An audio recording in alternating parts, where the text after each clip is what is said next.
जय माँ कुलदेवी।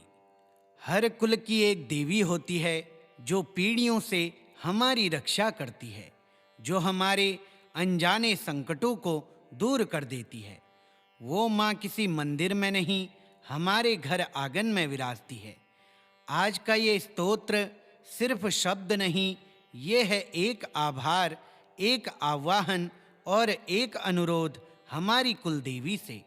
मन को शांत कीजिए और हर श्लोक को श्रद्धा से सुनिए, क्योंकि जहाँ कुल देवी का नाम गूंजता है वहाँ कोई अनिष्ट टिक नहीं सकता।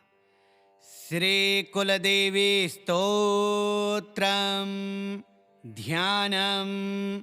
कुलदेवी महाभागे कुलाद्रिकृतकेतने प्रसन्ना भव मह्यं त्वं कुलदेवी नमोस्तुते इति ध्यानम्।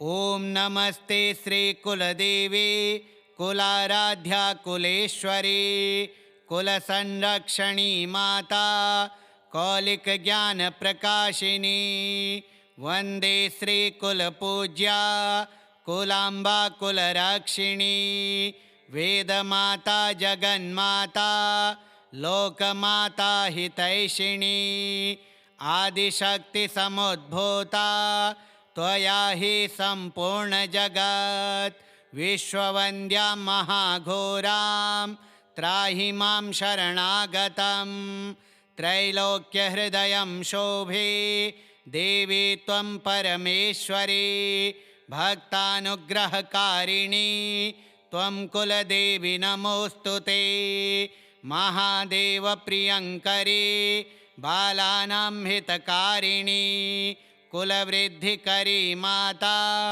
त्राहि मां शरणागतं चिदग्रिमण्डलसम्भूता राज्यवैभवकारिणी प्रकटितां सुरेशानि वन्दे त्वां राजगौरवं त्वदीये कुले जातः त्वामेव शरणं गतः त्वत्वत्सलोऽहं माद्ये त्वं रक्ष रक्षाधुना पुत्रं देहि धनं देहि साम्राज्यं प्रदेहि मे सर्वदास्माकं कुले भूयात् मङ्गलानुशासनं कुलाष्टकमिदं पुण्यं नित्यं यः सुकृते पठेत् तस्य वृद्धि कुले जातः प्रसन्ना परमेश्वरी कुलदेवी स्तोत्रमिदं सुपुण्यं ललितं तथा अर्पयामि भवद्भक्त्या त्राहि मां शिवगेहिनी।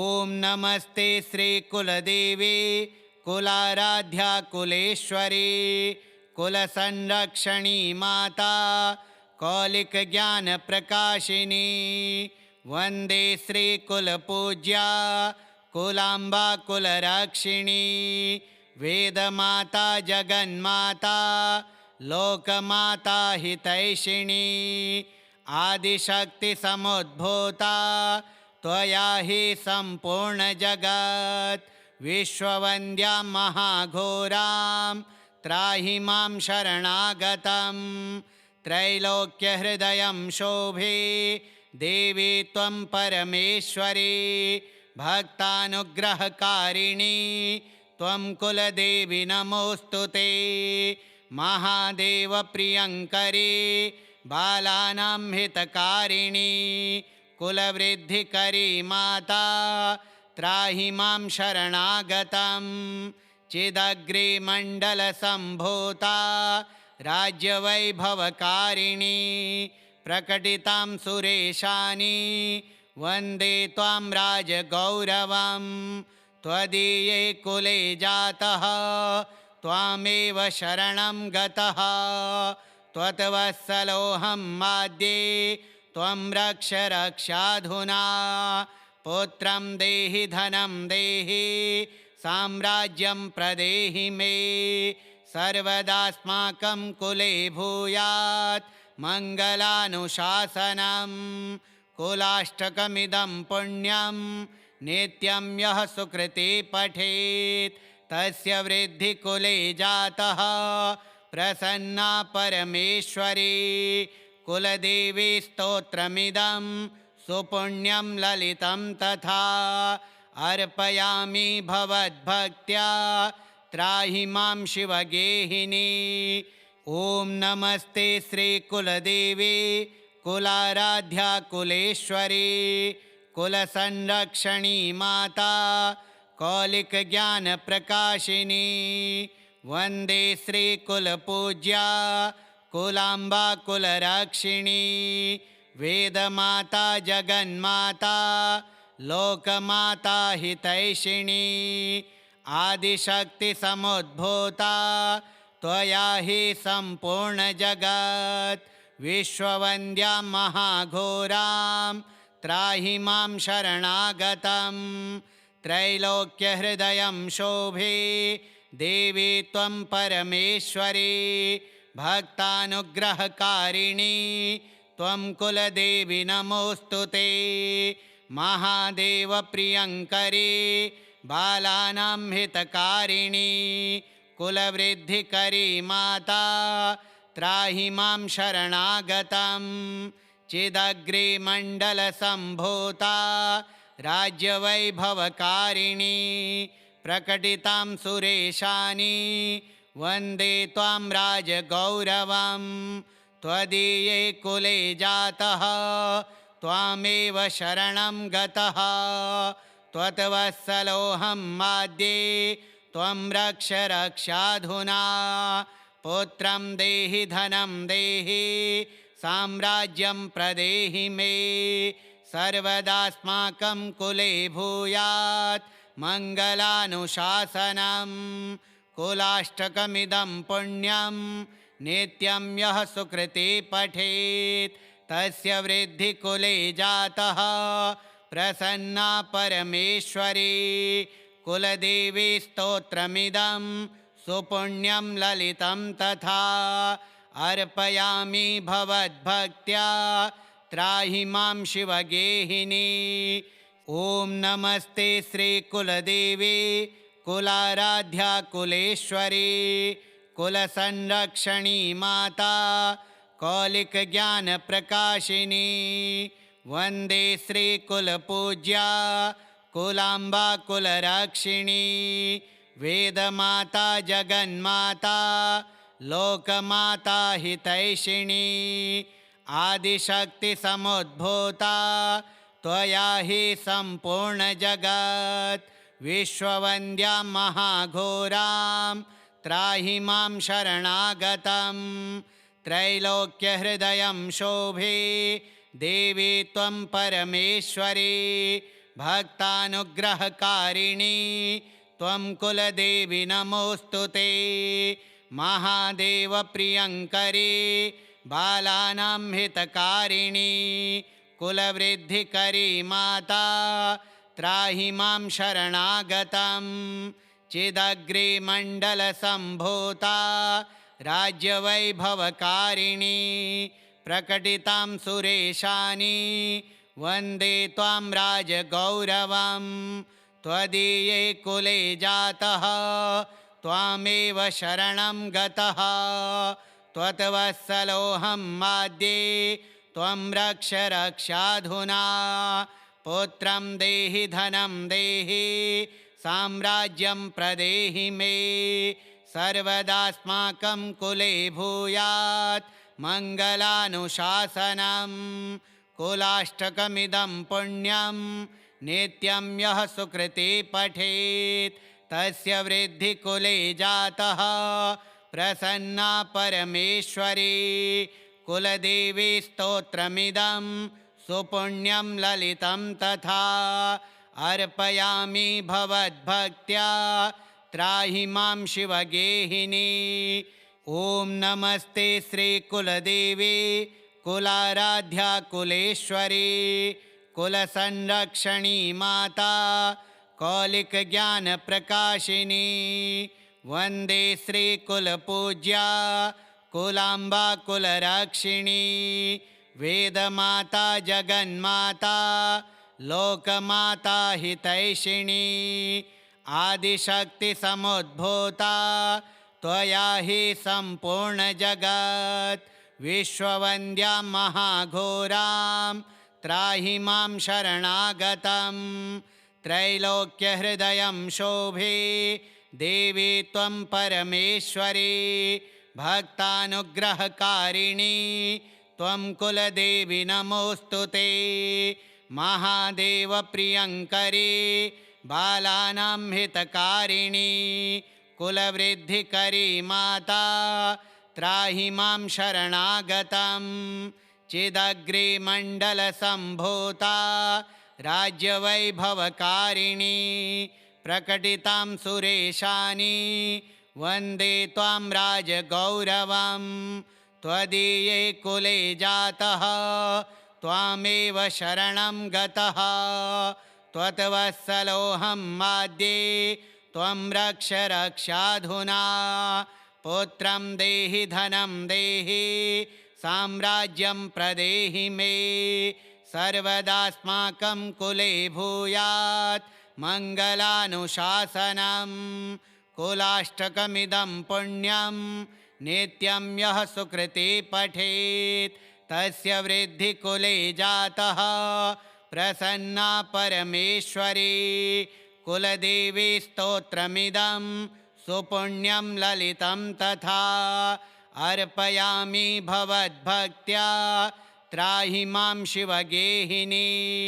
ॐ नमस्ते श्रीकुलदेवी कुलाराध्या कुलेश्वरी कुलसंरक्षणी माता कौलिकज्ञानप्रकाशिनी वन्दे श्रीकुलपूज्या कुलाम्बा कुलरक्षिणी वेदमाता जगन्माता लोकमाता हितैषिणी आदिशक्तिसमुद्भूता त्वया हि सम्पूर्णजगत् विश्ववन्द्यां महाघोरां त्राहि मां शरणागतं त्रैलोक्यहृदयं शोभे देवी त्वं परमेश्वरी भक्तानुग्रहकारिणी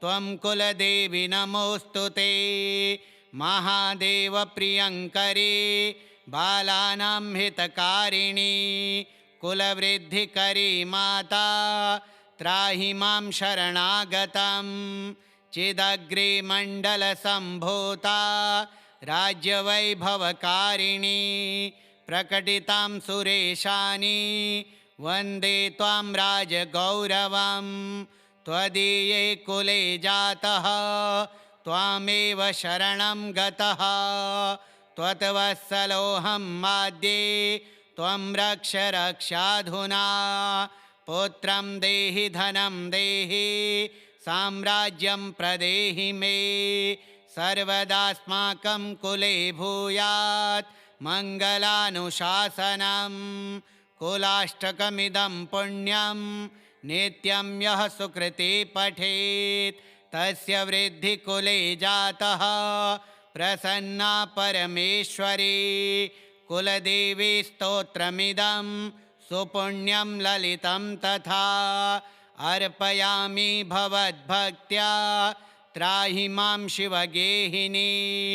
ॐ नमस्ते श्रीकुलदेवी कुलाराध्या कुलेश्वरी कुलसंरक्षणी माता कौलिकज्ञानप्रकाशिनी वन्दे श्रीकुलपूज्या कुलाम्बा कुलरक्षिणी वेदमाता जगन्माता लोकमाता हितैषिणी आदिशक्तिसमुद्भूता त्वया हि सम्पूर्णजगत् विश्ववन्द्यां महाघोरां त्राहि मां शरणागतं त्रैलोक्यहृदयं शोभे देवी त्वं परमेश्वरी भक्तानुग्रहकारिणी त्वं कुलदेवी नमोऽस्तु ते महादेवप्रियङ्करी बालानां हितकारिणी कुलवृद्धिकरी माता त्राहि मां शरणागतं चिदग्रिमण्डलसम्भूता राज्यवैभवकारिणी प्रकटितां सुरेशानि वन्दे त्वां राजगौरवं त्वदीये कुले जातः त्वामेव शरणं गतः त्वत्वत्सलोऽहं माद्ये त्वं रक्ष रक्षाधुना पुत्रं देहि धनं देहि साम्राज्यं प्रदेहि मे सर्वदास्माकं कुले भूयात् मङ्गलानुशासनं कुलाष्टकमिदं पुण्यं नित्यं यः सुकृते पठेत् तस्य वृद्धि कुले जातः प्रसन्ना परमेश्वरी कुलदेवी स्तोत्रमिदं सुपुण्यं ललितं तथा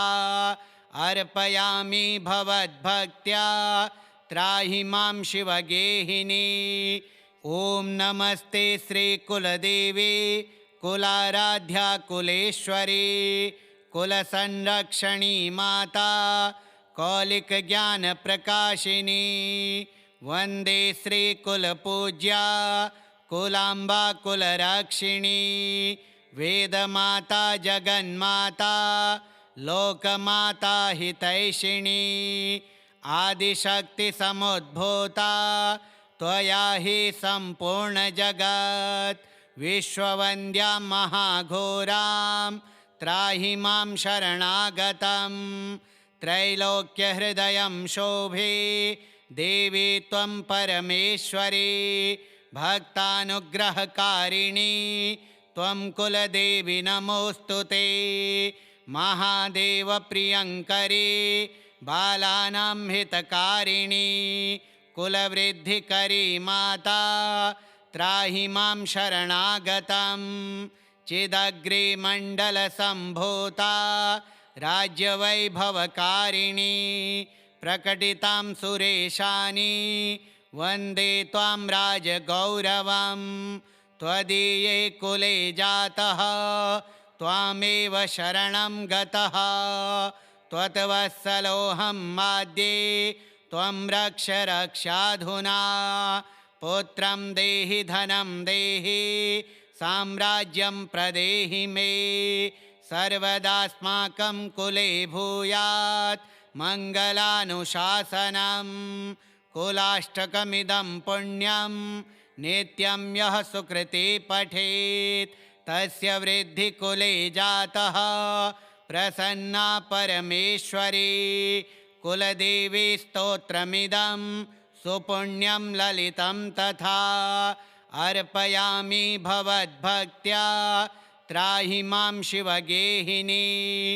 ॐ नमस्ते श्रीकुलदेवी कुलाराध्या कुलेश्वरी कुलसंरक्षणी माता कौलिकज्ञानप्रकाशिनी वन्दे श्रीकुलपूज्या कुलाम्बा कुलरक्षिणी वेदमाता जगन्माता लोकमाता हितैषिणी आदिशक्तिसमुद्भूता त्वया हि सम्पूर्णजगत् विश्ववन्द्यां महाघोरां त्राहि मां शरणागतं त्रैलोक्यहृदयं शोभे देवी त्वं परमेश्वरी भक्तानुग्रहकारिणी त्वं कुलदेवी नमोऽस्तु ते महादेवप्रियङ्करी बालानां हितकारिणी कुलवृद्धिकरी माता त्राहि मां शरणागतं चिदग्रिमण्डलसम्भूता राज्यवैभवकारिणी प्रकटितां सुरेशानि वन्दे त्वां राजगौरवं त्वदीये कुले जातः त्वामेव शरणं गतः त्वत्वत्सलोऽहं माद्ये त्वं रक्ष रक्षाधुना पुत्रं देहि धनं देहि साम्राज्यं प्रदेहि मे सर्वदास्माकं कुले भूयात् मङ्गलानुशासनं कुलाष्टकमिदं पुण्यं नित्यं यः सुकृते पठेत् तस्य वृद्धि कुले जातः प्रसन्ना परमेश्वरी कुलदेवी स्तोत्रमिदं सुपुण्यं ललितं तथा अर्पयामि भवद्भक्त्या त्राहि मां शिवगेहिनी। ॐ नमस्ते श्रीकुलदेवी कुलाराध्या कुलेश्वरी कुलसंरक्षणी माता कौलिकज्ञानप्रकाशिनी। वन्दे श्रीकुलपूज्या कुलाम्बा कुलरक्षिणी वेदमाता जगन्माता लोकमाता हितैषिणी। आदिशक्तिसमुद्भूता त्वया हि सम्पूर्णजगत् विश्ववन्द्यां महाघोरां त्राहि मां शरणागतं। त्रैलोक्यहृदयं शोभे देवी त्वं परमेश्वरी भक्तानुग्रहकारिणी त्वं कुलदेवी नमोऽस्तु ते। महादेवप्रियङ्करी बालानां हितकारिणी कुलवृद्धिकरी माता त्राहि मां शरणागतं। चिदग्रिमण्डलसम्भूता राज्यवैभवकारिणी प्रकटितां सुरेशानि वन्दे त्वां राजगौरवं। त्वदीये कुले जातः त्वामेव शरणं गतः त्वत्वत्सलोऽहं माद्ये त्वं रक्ष रक्षाधुना। पुत्रं देहि धनं देहि साम्राज्यं प्रदेहि मे सर्वदास्माकं कुले भूयात् मङ्गलानुशासनं। कुलाष्टकमिदं पुण्यं नित्यं यः सुकृते पठेत् तस्य वृद्धिकुले जातः प्रसन्ना परमेश्वरी। कुलदेवी स्तोत्रमिदं सुपुण्यं ललितं तथा अर्पयामि भवद्भक्त्या त्राहि मां शिवगेहिनी। ॐ नमस्ते श्रीकुलदेवी कुलाराध्या कुलेश्वरी कुलसंरक्षणी माता कौलिकज्ञानप्रकाशिनी। वन्दे श्रीकुलपूज्या कुलाम्बा कुलरक्षिणी वेदमाता जगन्माता लोकमाता हितैषिणी। आदिशक्तिसमुद्भूता त्वया हि सम्पूर्णजगत् विश्ववन्द्यां महाघोरां त्राहि मां शरणागतं। त्रैलोक्यहृदयं शोभे देवी त्वं परमेश्वरी भक्तानुग्रहकारिणी त्वं कुलदेवी नमोऽस्तु ते। महादेवप्रियङ्करी बालानां हितकारिणी कुलवृद्धिकरी माता त्राहि मां शरणागतं। चिदग्रिमण्डलसम्भूता राज्यवैभवकारिणी प्रकटितां सुरेशानि वन्दे त्वां राजगौरवं। त्वदीये कुले जातः त्वामेव शरणं गतः त्वत्वत्सलोऽहं माद्ये त्वं रक्ष रक्षाधुना। पुत्रं देहि धनं देहि साम्राज्यं प्रदेहि मे सर्वदास्माकं कुले भूयात् मङ्गलानुशासनं। कुलाष्टकमिदं पुण्यं नित्यं यः सुकृते पठेत् तस्य वृद्धिकुले जातः प्रसन्ना परमेश्वरी।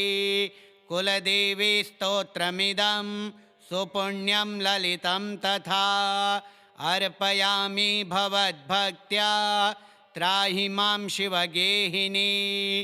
श्रीकुलदेवी स्तोत्रम् श्रीकुलदेव्यार्पणमस्तु। ॐ श्रीकुलदेव्यै नमः।